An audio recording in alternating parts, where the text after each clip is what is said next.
আপনারা কি বলছেন? আপনারা জানেন Facebook, YouTube, x, Insta, thread সমস্ত জায়গায় আপনারা মন্তব্য পাঠাতে পারেন। আমি প্রথমে সার্ভেতে আসব।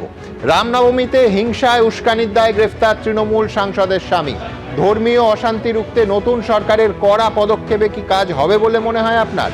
81% মানুষ মনে করছেন কাজ হবে না মনে করছেন 17%, বলতে চাননি 2%। একদিকে সেবাশ্রয় নিয়ে বেনিয়মের অভিযোগ, অন্যদিকে কণ্ঠস্বর সংগ্রহের মামলায় কোনো রক্ষা কবচ পেলেন না অভিষেক বন্দ্যোপাধ্যায়। তিনি কি বড়সড় বিপাকে পড়তে চলেছেন? 92% মানুষ মনে করছেন পড়ছেন না মনে করছেন 7% মানুষ, বলতে চাননি 1%।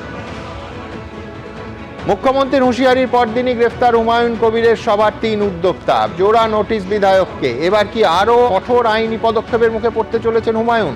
78% মানুষ মনে করছেন তাই হচ্ছে, 20% মানুষ মানতে চাননি, 2% মানুষ বলতে চাননি। সরাসরি মন্তব্যে সুব্রত পাল বলছেন, স্বামীর গ্রেফতারির পর প্রাক্তন তৃণমূল সাংসদের গুন্ডামিও সামনে এলো। অতীশচন্দ্র ভাওয়াল বলছেন, রামনবমীর গুন্ডামির মূল চক্রী গ্রেফতার, নেপথ্যে যারা কলকাঠি নেড়েছে তাদের শাস্তি হবে তো? গৌরব চক্রবর্তী বলছেন, তৃণমূল জামানায় এসব অশান্তি আটকানো যায়নি কেন? পুলিশ কি করছিল? যথাযথ তদন্ত চাই। সৌভিক মিত্র বলছেন যে তৃণমূলের সব নেতাই কোনো না কোনো কুকীর্তিতে জড়িয়ে, এখন সেসব সামনে আসছে। বিপ্লব রায় বলছেন, গুন্ডামিতে কড়া অ্যাকশন, যেমন কথা তেমন কাজ। এবিপি আনন্দ, এগিয়ে থাকে, এগিয়ে রাখে।